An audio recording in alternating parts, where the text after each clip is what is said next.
Hello students, welcome to AA Max. இன்னைக்கு வந்து 6th ஸ்டாண்டர்டில் வந்து இயல் 1 எண்கள் பயிற்சி 1.1 பார்க்கலாம் சரிங்களா. ஸோ எண்கள் இயல் 1ல் எண்கள் இப்போ நம்ம பார்க்க போகிறோம். நீங்கள் வந்து 5ஆம் வகுப்பில் எண்கள் பற்றி படிச்சிருப்பீங்க இல்லையா, 1 2 3 அதெல்லாம் படிச்சிருப்பீங்க இல்லையா. இப்போது 6ஆம் வகுப்பில் நம்ம வந்து விரிவாக பார்க்க போகிறோம் சரிங்களா. அந்த எண்கள்னால் என்ன, அதுக்கு இடமதிப்பு என்ன, இந்திய நாட்டு முறையில் எப்படி எழுதணும், பன்னாட்டு முறையில் அந்த எண்களை எப்படி எழுதணும், அதனுடைய இடமதிப்பு 1 அதெல்லாம் நம்ம வந்து பார்க்க போகிறோம் சரிங்களா. பார்க்கலாமா. ஸோ ஃபஸ்ட் லெசனில் இங்கே பாருங்கள், பேஜ் நம்பர் 3ஆம் பக்கத்தில் இங்கே கொடுத்துருக்காங்க பாருங்கள். அட்டவணை 1.1ல் வந்து மிகப்பெரிய எண் மிக சிறிய எண் அப்படின்னு கொடுத்துருக்காங்க. உங்களுக்கு இந்த அட்டவணையை நல்லா பார்த்துக்கணும். உங்களுக்கு நார்மலாக வந்து எண்கள்னால் என்னென்னு தெரியும் இல்லைங்களா. எண்கள்னால் நீங்கள் எதுலேருந்து எது வரைக்கும் சொல்வீங்க, 1 2 3 4 5 6 7 8 9 அப்படின்னு சொல்லுவீங்க சரிங்களா. இப்போது இந்த எண்களில் வந்து மிகப்பெரிய இலக்க எண் எது நம்ம சொல்லுவோம், 9 சொல்லுவோமா. அப்போது மிகப்பெரிய ஓரிலக்க எண் வந்து நம்ம என்னது, இங்கே எல்லாத்தை விட எது அதிகமாக இருக்குது, 9 தான் அதிகமாக இருக்குது. ஸோ அப்போ 9ன்னு எழுதியிருக்கோம் சரிங்களா. இதே வந்து மிகப்பெரிய ஈரிலக்க எண்ணு நீங்கள் எப்படி சொல்லுவீங்க, ஈரிலக்க எண். ஈரிலக்க எண்ணா ஒன்றும் இல்லை, ஓரிலக்க எண்ணா ஒரே ஒரு நம்பர் 9, ஈரிலக்க எண்ணா இதை வந்து நம்ம 2 முறையாக போடுவோம். அப்போது 2 9, அப்போ ஈரிலக்க எண். அதே வந்து மிகப்பெரிய மூவிலக்க எண் அப்படின்னா எப்படி எழுதுவீங்க, இந்த 9 நம்ம எத்தனை முறை போடணும், 3 முறை போடணும், அவ்வளோதான் சரிங்களா. மிகப்பெரிய ஓரிலக்க எண் வந்து 1, ஈரிலக்க எண் வந்து 2, மூவிலக்க எண் வந்து 3 வந்து 9 போடும். அதே 4 இலக்க எண் 5 இலக்க எண்கள்னா அப்படியே என்னவாயிட்டே இருக்கும், நம்ம வந்து 4 9 போடணும், 5 9 போடணும், அவ்வளோதான் சரிங்களா. இப்போ இது புரிஞ்சுதா. அடுத்தது வந்து இதுலேயே வந்து மிக சிறிய ஈரிலக்க எண் அப்படின்னா என்னன்னு பார்க்கணும் சரிங்களா. இப்போ மிக சிறிய ஓரிலக்க எண் அப்படின்னா நமக்கு இங்கே வந்து இப்போ நம்ம பார்த்தோம் இல்லையா, 1லேருந்து 9 வரைக்கும். இப்போ இதில் எது மிக சிறிய எண், நமக்கு 1. அப்போ நம்ம என்ன போடுவோம், 1ன்னு போடுவோம் சரிங்களா. இப்போ அதுவே நமக்கு மிக சிறிய ஈரிலக்க எண் அப்படின்னா 2 முறையாக வரணும். அப்போ நம்ம எப்படி பண்ணுவோம், 1 போட்டு பக்கத்தில் ஒரு 0 போடுவோம். இப்போ இது என்னங்க, 1 2, ஸோ 2 நம்பர் இருக்குது, அப்போ ஈரிலக்க எண். அதே வந்து மூவிலக்க எண்ணா எப்படி போடுவீங்க, 1 2 3 2 0 சேர்த்துக்கணும், அவ்வளோதான். அதே மாதிரி 4 இலக்க எண்ணா 1 போட்டு 4 0 சேர்த்துக்கணும். ஸோ மூவிலக்கம்னா 3, அதாவது நம்ம கூட்டினா 3 நம்பர் வரணும், அவ்வளோதான் சரிங்களா. இது புரிஞ்சுதுங்களா. மிகப்பெரிய ஓரிலக்க எண்ணா என்னன்னு தெரிஞ்சுது, மிக சிறிய ஓரிலக்க எண்ணா என்னன்னு தெரிஞ்சுது. அடுத்தது வந்து இங்கே கொடுத்துருக்காங்க பார்த்தீங்களா, அட்டவணையில் மிகப்பெரிய ஓரிலக்க எண்ணா 9, மிக சிறிய ஈரிலக்கன்னா என்ன பண்ணியிருக்காங்க, 1 கூட 0 சேர்த்துருக்காங்க, அப்போ 2 நம்பர் வந்திருக்கு, அப்போ 10. மிகப்பெரிய ஈரிலக்க எண்ணா 99, ஸோ 2 நம்பர் வந்திருக்கு, 2 9 வந்திருக்கு. அதே மாதிரி மிக சிறிய மூவிலக்க எண் அப்படின்னா 3 தடவை வரணும். அப்போ 1 2 0 சேர்த்தோம்னா நமக்கு 3 தடவை வரும், அவ்வளோதான் சரிங்களா. அதே மாதிரி தான் மூவிலக்கம் 4 இலக்கம் 5 இலக்கம். அதே மாதிரி மிக சிறிய 4 இலக்க எண்ணா எவ்வளோ, அவ்வளோதான். புரியுதுங்களா. இப்போ இந்த அட்டவணை உங்களுக்கு புரிஞ்சிருச்சா.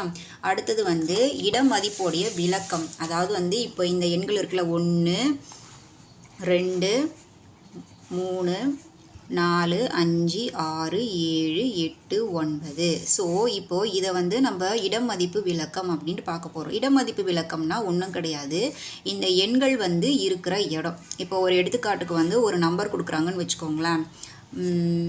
சரி, நம்ம இந்த நம்பரையே எடுத்துக்கலாமா, 1 2 3 4 5 6 7 8 9 இதே எடுத்துக்கலாமா. இப்போது இந்த முதல்ல இதை என்னன்னு சொல்லுவீங்க, 1 சரிங்களா. இதுதான் வந்து இடமதிப்பு. இந்த 9 இருக்கிற இடம் என்னது, 1. அடுத்தது 8ஓட இடமதிப்பு என்ன, 10.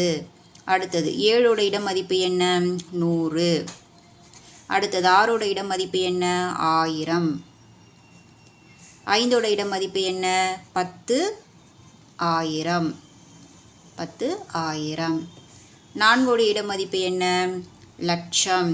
10,000க்கு அப்புறம் என்ன, லட்சம். அடுத்தது 3ஓட இடமதிப்பு என்ன, 10 லட்சம். அடுத்தது 2ஓட இடமதிப்பு என்ன, கோடி. அடுத்தது ஒன்னோட இட மதிப்பு என்ன 10 கோடி அவ்வளோதான் சரிங்களா. இதை மட்டும் நல்லா பார்த்துக்கோங்க. 1 10 100 1000 10000 லட்சம் 10 லட்சம் கோடி 10 கோடி. அதாவது வந்து இந்த மாதிரி வந்து நமக்கு நம்பர்ஸ் கொடுத்து அதோட இட மதிப்பு என்னன்னு கேட்பாங்க. அப்போது நம்ம இதை வந்து எந்த இடம்னு கரெக்டாக சொல்லிடணும். முதல்ல இருந்து 1லேருந்து ஆரம்பித்து நமக்கு எத்தனை நம்பர் கொடுக்குறாங்களோ அத்தனை நம்பர் என்ன இடம் மதிப்பு அப்படின்னு நம்ம சொல்லணும் சரிங்களா. 1 10 100 1000 10000 லட்சம் 10 லட்சம் கோடி 10 கோடி அவ்வளோதான் சரிங்களா. இதுதான் இடமதிப்போட விளக்கம். அடுத்தது வந்து இந்திய முறையிலையும் பன்னாட்டு முறையிலையும் வந்து நம்ம வந்து என்ன பண்ணணும், இடமதிப்பை சொல்லணும்னு சொல்லியிருக்காங்க. அது வந்து இந்த அட்டவணையில் கொடுத்துருக்காங்க பாருங்கள். பேஜ் நம்பர் வந்து 8ல் வந்து இங்கே கொடுத்துருக்காங்க பாருங்கள். இந்திய எண்முறை. இந்திய எண்முறை அப்படின்னா நம்மளுடைய இந்திய நாட்டு முறையில் நம்ம வந்து எப்படி சொல்லுவோம், 1 10 100 1000 10000 லட்சம் 10 லட்சம் அப்படின்னு சொல்லுவோம். அதே பன்னாட்டு முறையில், அதாவது வந்து வெளிநாட்டு முறையில், பன்னாட்டு முறையில் நம்ம எப்படி சொல்லுவோம், 1 10 100 1000 10000. ஸோ இந்த 10000 10000 வரைக்கும் தான் நமக்கு ஒரே மாதிரி வரும். அதுக்கப்புறம் லட்சத்துக்கு மேலே பன்னாட்டு முறையில் என்னவாகுது நமக்கு, 100,000 million 10 million 100 million billion 10 billion மாறுது சரிங்களா. ஸோ 10000 வரைக்கும் தான் இந்திய எண்முறையும் பன்னாட்டு முறையும் வந்து ஒரே மாதிரி வரும். பன்னாட்டு முறையில் வந்து லட்சத்துக்கு அப்புறம் நமக்கு என்னவா மாறுது, 100,000 மாறுது. அதனால் இதையும் நல்லா பார்த்துக்கணும் சரிங்களா. அடுத்தது பாருங்கள். இப்போது இந்த இந்திய எண் முறையில் வந்து நம்ம வந்து ஒரு கணக்கு கொடுத்தாங்க அப்படின்னு வச்சுக்கோங்களேன். இப்போ எடுத்துக்காட்டுக்கு வந்து 9 2 9 0 5 6 8ன்னு இப்படி கொடுக்குறாங்கன்னு வச்சுக்கோங்க. இதை வந்து இந்திய எண் முறையில் வந்து நம்ம எப்படி பிரிப்போம், இந்த நம்பரை நம்ம இந்திய எண் முறையில் எப்படி பிரிப்போம் அப்படின்னா, கடைசி 3 எண்கள் இருக்கு இல்லையா, அங்கேருந்து நம்ம என்ன பண்ணிக்கணும், கமா போட்டுக்கணும். கடைசி 3 நம்பர், அதுக்கப்புறமா வந்து 2 நம்பராக என்ன பண்ணிக்கணும், கமா போட்டுக்கணும் சரிங்களா. இது வந்து இந்திய எண் முறையில் நம்ம வந்து பண்ண வேண்டியது. அடுத்தது வந்து இதே நம்பரை வந்து நமக்கு வந்து பன்னாட்டு முறையில் எப்படி பிரிக்கணும் அப்படின்னா, இப்போ பாருங்கள் 3 3 எடுத்துக்கணும். ஸோ 3 இங்கே 3 இங்கே பாருங்கள், இங்கே முதல்ல தான் நம்ம 3 தடவை பிரித்தோம், அதுக்கப்புறம் 2 2 பிரிக்கிறோம். ஆனால் பன்னாட்டு முறையில் வந்து நமக்கு 3 3 தான், கடைசியிலேருந்தே 3 3 நம்பரை என்ன பண்ணணும், நம்ம பிரித்து கம்மா போட்டு எழுதணும் அவ்வளோதான் சரிங்களா. இதுதான் இந்திய முறை, இது வந்து பன்னாட்டு முறை. உங்களுக்கு கணக்கு பார்த்தா புரியும். ஸோ இப்போ உங்களுக்கு கிளியர் ஆகிடுச்சா, எண்கள்னா என்ன, ஓரிலக்க எண்ணா என்ன, ஈரிலக்க எண்ணா என்ன, அதே மாதிரி வந்து எண்களுடைய இடம் மதிப்புனா என்ன, அதுக்கப்புறம் வந்து இந்திய முறையில் எப்படி எழுதணும், பன்னாட்டு முறையில் எப்படி எழுதணுங்கிறது புரிஞ்சிருச்சிங்க இல்லையா. சரி, இப்போது நம்ம வந்து பயிற்சிக்கு போகலாமா. பாருங்கள், பயிற்சி 1.1ல் வந்து கோடிட்ட இடங்களை நிரப்புக. மிக சிறிய 7 இலக்க எண் அப்படின்னு கொடுத்துருக்காங்க. மிக சிறிய 7 இலக்க எண்ணா என்ன சொல்லியிருக்கு, மிக சிறிய 7 இலக்க எண்ணா என்ன, நமக்கு மிக சிறிய எண் இதில் எது, 1. அப்போ நம்ம எதுலேருந்து ஆரம்பிப்போம், 1லேருந்து ஆரம்பிப்போமா. நமக்கு எத்தனை 7 இலக்க எண் கேட்டிருக்காங்க. அப்போ நம்ம எத்தனை 0 சேர்க்கணும், இங்கே ஏற்கனவே 1 இருக்குது. அப்போ நம்ம என்ன பண்ணணும், 6 0 சேர்க்கணும். இப்போ எண்ணி பாருங்கள், 1 2 3 4 5 6 7 வந்திருக்குல்ல. இதுதான் வந்து மிக சிறிய 7 இலக்க எண். மிக சிறிய 7 இலக்க எண். சிறிய எண்ணா இது, மிகப்பெரிய இலக்க எண்ணுனா இந்த 9 வச்சு நம்ம போடணும் அவ்வளோதான் சரிங்களா. அடுத்த கணக்கு பார்க்கலாமா. இங்கே பாருங்கள், அடுத்தது கேட்டிருக்காங்க பாருங்கள். மிகப்பெரிய 8 இலக்க எண் அப்படின்னு கேட்டிருக்காங்க. மிகப்பெரியனா என்னது, நமக்கு 9லேருந்து ஆரம்பிக்கும். அப்போது நம்ம 9 போட்டோம் அப்படின்னா நம்ம எத்தனை 9 இன்னும் போடணும், இந்த ஒரு 9 வச்சுட்டு நம்ம மீதி எவ்வளோ போடணும், இங்கே ஒரு 9 இருக்கா, அப்போ 8 9 வரணும். அப்போ 1 2 3 4 5 6 7 8. இப்போ பாருங்கள், 8 9 வந்துருச்சா. இதுதான் வந்து மிகப்பெரிய 8 இலக்க எண். புரியுதுங்களா. மிக சிறியனா 1, மிகப்பெரியனா 9. அவங்க எத்தனை நம்பர் கேட்டிருக்காங்களோ அத்தனை நம்பரை வந்து நம்ம வந்து சேர்த்துக்கணும் அவ்வளோதான் சரிங்களா. அடுத்தது பாருங்கள், 3வது கணக்கு. 7 0 0 5 3 8 0 என்ற எண்ணில் 5இன் இடம் மதிப்பு காண்க அப்படின்னு கொடுத்துருக்காங்க. இப்போது இதை வந்து நான் உங்களுக்கு விரிவாக போட்டு காட்டுறேன் பாருங்கள். இப்போது நான் இங்கே கணக்கை எழுதியிருக்கோம். நமக்கு என்ன கேட்டிருக்காங்க, இந்த 5ஓடி இடம் மதிப்பு என்னன்னு கேட்டிருக்காங்க. அப்போ நம்ம வந்து என்ன பண்ணுவோம், இது முதல்ல 1, அதுக்கப்புறம் 10, இதுக்கப்புறம் 1000. இது என்ன 1 10 1 10 100. இது என்ன 5க்கு அப்புறம் என்ன இருக்குது, 1000 சரிங்களா. 1 10 100 1000 அவ்வளோதான். அப்போது நமக்கு 5ஓட இட மதிப்பு என்ன வந்திருக்கு, 1000. அப்போ நம்ம என்ன ஆன்சர் எழுதுவோம், 1000 அப்படின்ட்டு எழுதுவோம் அவ்வளோதான் சரிங்களா. இங்கே 5ஓட இட மதிப்பு தானே கேட்டிருக்காங்க. நம்ம இந்த மாதிரி போட்டு பார்த்துட்டு 1000ட்டு எழுதணும். சரிங்களா? அடுத்த கணக்கு பார்க்கலாமா? 76 70 905 என்ற எண்ணின் விரிவாக்கம் அப்படின்னு என்னன்னு கேட்டிருக்காங்க. இவங்க பாருங்க, இந்த கணக்கை கவனிக்கணும். இவங்க எந்த முறையில் கொடுத்துருக்காங்க பாருங்க, 3 நம்பர் தள்ளி கம்மா போட்டிருக்காங்க, 2 நம்பர் தள்ளி கம்மா போட்டிருக்காங்க. அப்போ இந்திய எண் முறையில் கொடுத்துருக்காங்க. ஸோ நம்ம கணக்கை பார்த்து கம்மா பார்த்தே நம்ம வந்து எந்த முறையில் கொடுத்துருக்காங்கன்றதை நம்ம கண்டுபிடிக்கணும். சரியா? இப்போ இதே 3 நம்பரை நமக்கு கம்மா கொடுத்துருந்தாங்கன்னா அது வந்து பன்னாட்டு முறை. ஆனால் இது வந்து இந்திய முறை. ஸோ இதுக்கு வந்து நம்ம என்ன பண்ணணும், எழுதணும். இது 76,70,905 என்ற எண்ணின் விரிவாக்கம் அப்படின்ட்டு நம்ம எழுதணும். சரிங்களா? எழுதிடலாமா? இப்போ பாருங்க, நான் கணக்கு எழுதியிருக்கேன். 76,70,905 நான் கணக்கு எழுதியிருக்கேன். இப்போது இந்த எண்ணுடைய விரிவாக்கம் கேட்குறாங்க. ஒன்றும் கிடையாது. இங்கே பாருங்கள், ஃபஸ்ட்டு இந்த 7 எடுத்துக்கோங்க. அதுக்கப்புறம் எத்தனை நம்பர் இருக்குது? 6 நம்பர் இருக்குது. அப்போ 6 0 போட்டுக்கணும். அவ்வளோதான். சரிங்களா? அடுத்தது என்ன? 6 எடுத்துக்கிட்டோமா? 6க்கு அடுத்து எத்தனை நம்பர் இருக்குது? 5 நம்பர் இருக்குது. அப்போ 5 0 சேர்த்துக்கணும். அவ்வளோதான். அடுத்தது என்ன இருக்குது? 7 இருக்குது. 7க்கு அப்புறம் எத்தனை நம்பர் இருக்குது? 4 நம்பர் இருக்குது. அப்போ 4 0 சேர்த்துக்கணும். சரிங்களா? அடுத்தது என்ன இருக்குது? 9. 9க்கு அடுத்தது என்ன இருக்குது? 0. 0க்கு வந்து மதிப்பு கிடையாதுனால நம்ம அப்படியே 0 போட்டுக்கணும். அடுத்தது என்ன இருக்குது? 9. 9க்கு அடுத்தது எத்தனை நம்பர் இருக்குது? 2 நம்பர் இருக்குது. அப்போ 2 0. அடுத்தது என்ன? 0. 0க்கு மதிப்பு கிடையாது, அதனால் அப்படியே போட்டுக்கணும். 5. அவ்வளோதான். புரியுதுங்களா இப்போ உங்களுக்கு? அதாவது இந்த 7 எடுத்துக்கிட்டு அடுத்தது எத்தனை நம்பர் இருக்கோ அத்தனை 0 போட்டுக்கிட்டே வரணும். அவ்வளோதான். 0க்கு வந்து மதிப்பு கிடையாது. சரிங்களா? புரியுதுங்களா? அடுத்த கணக்குக்கு போகலாமா? சரியா தவறா என கூறுக. இந்திய முறையில் 6799,037 என்ற எண்ணை 6,79,037 என எழுதுகிறோம். இங்கே என்ன கேட்டிருக்காங்க கொஸ்டினில் நமக்கு? இந்திய முறை. சரியா தவறா? சரியா தவறா நம்ம சொல்லணும். இந்திய முறை அப்படின்னு கேட்டிருக்காங்க. இந்திய முறையில் இந்த நம்பரை வந்து இவங்க இந்த மாதிரி கம்மா போட்டிருக்காங்க. இது வந்து சரியா தவறான்னு கேட்டிருக்காங்க. பாருங்கள், கரெக்டாக தானே போட்டிருக்காங்க. 3 நம்பர் ஃபஸ்ட்டு தள்ளிட்டு அப்புறம் 2 நம்பராக என்ன பண்ணியிருக்காங்க? தள்ளி கம்மா வச்சுருக்காங்க. அப்போ இது என்னது? நமக்கு சரி. சரிங்களா? சரின்ட்டு எழுதுகிறோம். அடுத்த கணக்கு பாருங்கள். ஓரிலக்க எண்ணின் தொடரி எப்போதும் ஓரிலக்க எண்ணாகும். ஓரிலக்க எண்ணா என்னன்னு தெரியும்ல உங்களுக்கு? ஓரிலக்க எண்ணா என்னது?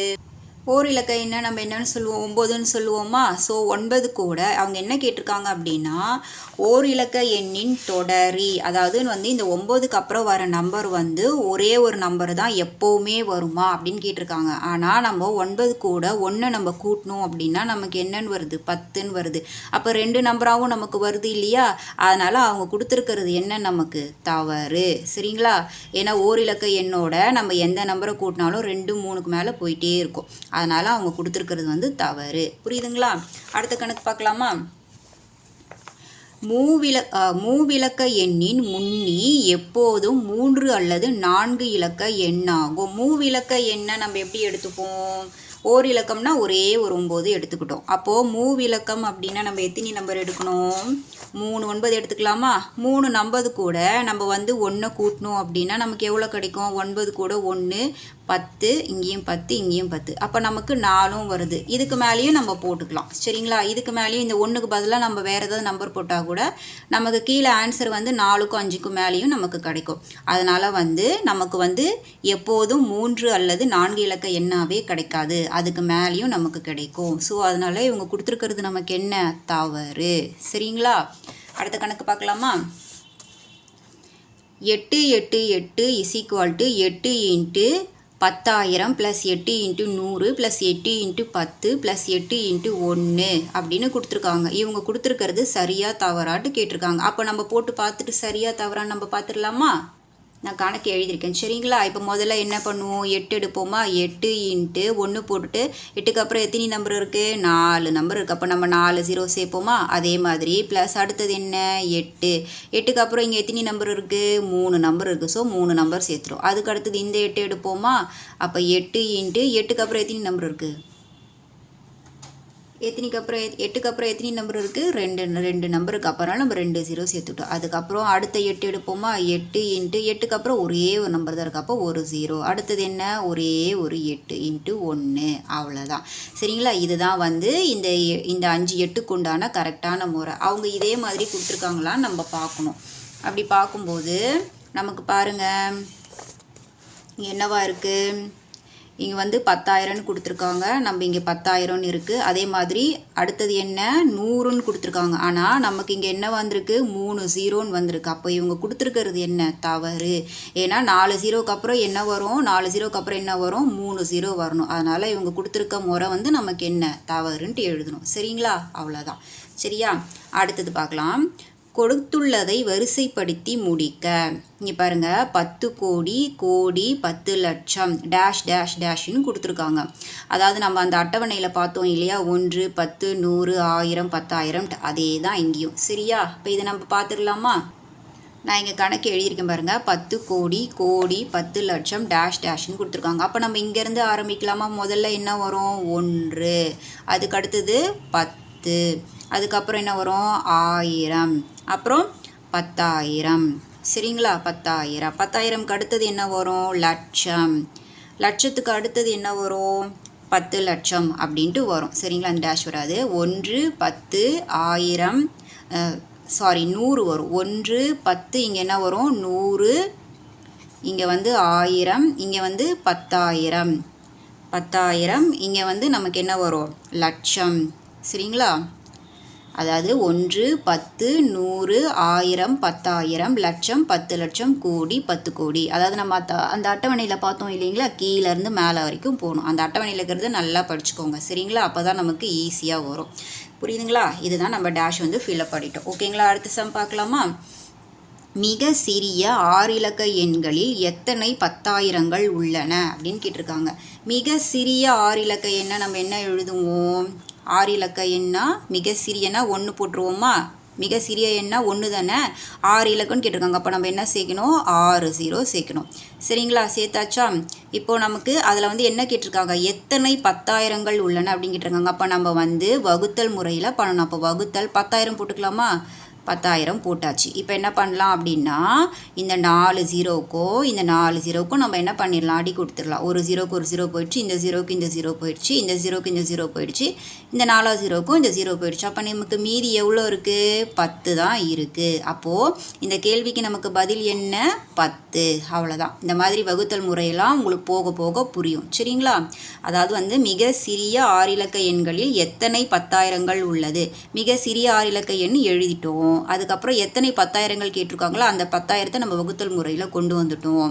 இப்போ இந்த 4 0க்கும் இந்த 4 0க்கும் அடி கொடுத்துட்டோம். நமக்கு என்ன ஆன்சர் இருக்குது, 10 இருக்குது. அவ்வளோதான். சரிங்களா, அடுத்த கணக்கு பார்க்கலாமா. 5207 என்ற இலக்கங்களை பயன்படுத்தி மிக பெரிய 5 இலக்க எண்ணையும் மிக சிறிய 5 இலக்க எண்ணையும் எழுதுக அப்படின்னு கொடுத்துருக்காங்க. மிக பெரிய 5 இலக்க எண்ணா பெரிய நம்பர்லேருந்து சின்ன நம்பருக்கு போகணும். மிக சிறிய 5 இலக்க எண்ணா சின்ன நம்பர்லேருந்து பெரிய நம்பருக்கு போகணும். சரிங்களா, நான் இங்கே கேள்வி எழுதிக்கிறேன். 5வது கணக்கு பாருங்கள். 5207 மிக ஃபஸ்ட்டு என்ன கேட்டிருக்காங்க, நமக்கு மிக பெரிய 5 இலக்க எண் அப்படின்னு கேட்டிருக்காங்க. மிக பெரிய 5 இலக்க எண் நம்ம எங்கேருந்து ஆரம்பிப்போம், மிக பெரிய நம்பர் இங்கே எங்கே இருக்குது, 7 தானே இருக்குது. 5207 பெரிய நம்பர் எது, நமக்கு 7. அப்போ 7லேருந்து நம்ம ஆரம்பிக்கணும். அப்போ 7, 7க்கு அப்புறம் பெரிய நம்பர் என்ன, 5, 5க்கு அப்புறம் 3, அடுத்தது என்ன 2, அதுக்கு அடுத்தது 0. அவ்வளோதான். புரியுதுங்களா. இப்போ அடுத்தது பாருங்கள், மிக சிறிய 5 இலக்க எண் கேட்டிருக்காங்க. மிக சிறிய நம்பர் வந்து எடுத்து எழுதணும். நமக்கு வந்து 0க்கு எப்போவுமே மதிப்பு கிடையாது. அதனால் அதை வந்து நம்ம ஒரு நம்பராக வந்து நம்ம என்ன பண்ணிக்கக்கூடாது, எடுத்துக்கக்கூடாது. அதனால் 0க்கு அடுத்த நம்பர் என்ன இருக்குது, 2 இருக்கா, 2ன்னு எழுதிக்கணும். அடுத்தது என்ன, 0 எழுதிக்கலாம். சரிங்களா. 2க்கு அப்புறம் என்ன நம்பர் இருக்குது, 3, 3க்கு அப்புறம் 5, 5க்கு அப்புறம் 7. அவ்வளோதான். சரிங்களா. மிக பெருசுன்னா பெரிய நம்பர்லேருந்து சின்ன நம்பர் போகணும். மிகச்சிறிய 5 இலக்கம்னா சின்ன நம்பர்லேருந்து பெரிய நம்பருக்கு போகணும். அவ்வளோதான். புரியுதுங்களா. அடுத்த கணக்கு பார்க்கலாமா. 6வது கணக்கு. கார் புள்ளியை உற்று நோக்கி பின்வரும் எண்களில் 7ன் இடமதிப்பை எழுதுக அப்படின்னு கொடுத்துருக்காங்க. கார் புள்ளி அப்படின்னா இந்த கம்மா இருக்குது பார்த்தீங்களா, இந்த கம்மாவை வந்து அவங்க என்ன சொல்லியிருக்காங்க அப்படின்னா உற்று நோக்கி அதோடைய இடமதிப்பு என்ன அப்படின்ட்டு எழுதணும்னு சொல்லியிருக்காங்க. அதாவது நம்ம 0 சேர்க்கணும். அதை முதல் கணக்கு பார்த்துடலாமா. 6வது கணக்கில் 54 6, 74, 56, 345. இப்போ கமா வந்து நமக்கு 3 நம்பருக்கு 2 நம்பருக்கு கொடுத்துருக்காங்க. அப்போ இது எந்த முறையில் இருக்குது? இந்திய முறையில் இருக்குது. அப்போது நமக்கு 7ஓட இட மதிப்பு தானே கேட்டிருக்காங்க. அப்போ 7 போட்டாச்சா? இப்போ 7க்கு அப்புறம் நமக்கு எத்தனை 0 வரும்? 1, 2, 3, 4, 5, 6. அப்போ நம்ம என்ன பண்ணணும்? 6 0 சேர்க்கணும். 6, ஏன்னா 7க்கு அப்புறம் 6 நம்பர் தானே இருக்குது, அதனால் 6 0 சேர்த்தாச்சு. ஏன்னா 7ஓட இட மதிப்பு கேட்டிருக்கனால 7லேருந்து ஆரம்பிக்கணும். சரிங்களா? இப்போ நம்ம கமா எப்படி போடுவோம்? இந்திய முறையில் 3 நம்பர் தள்ளி ஒரு கமா போட்டுருவோமா? அதுக்கப்புறம் என்ன பண்ணுவோம்? 2 நம்பர் தள்ளி. ஸோ 3 நம்பர் தள்ளி போட்டாச்சு, அப்புறம் 2 நம்பர் தள்ளி போட்டாச்சு, 2 நம்பர் தள்ளி போட்டாச்சு. இது வந்து இந்திய முறையில் இருக்குது. அடுத்த கணக்கு பாருங்கள்.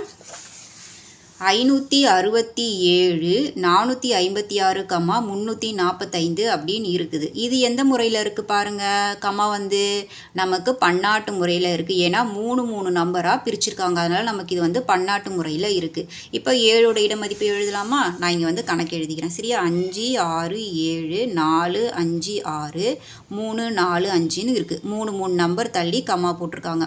இப்போ 7ஓட இட மதிப்பு தானே எழுதும். அப்போ 7 போட்டு எத்தனை நம்பர் தள்ளி நமக்கு இருக்குது? 6 நம்பர். அப்போ 6 0 போட்டுக்கணும். 6 0 போட்டுக்கிட்டாச்சா? இப்போ நம்ம கமா வந்து இது எப்படி இருக்குது? பன்னாட்டு முறையில் வச்சுருக்காங்க. அப்போ நம்ம எப்படி பிரிப்போம்? 3 நம்பராக என்ன பண்ணுவோம்? தள்ளி கமா போடுவோம். அவ்வளோதான். சரிங்களா? இது வரைக்கும் உங்களுக்கு இந்த கணக்கு புரிஞ்சுதா?